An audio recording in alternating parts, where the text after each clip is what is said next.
guys! Good morning guys! Welcome back to my channel. Andito naman ako.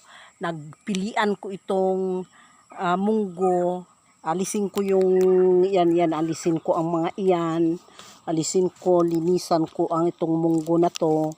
Alisin ko yung hindi mapakinabangan, yung mga yung maliliit masyado at saka sira na, aalisin ko yan upang kapag maibinta siya, hindi na siya marumi. Kasi ayaw nila yung bumili ng ganito kapag hindi nalinisan. Kaya linisan natin itong munggo guys. Linisan natin mabuti bago i-stock. At saka ibilad muna bago i-stock at saka ibinta yung iba.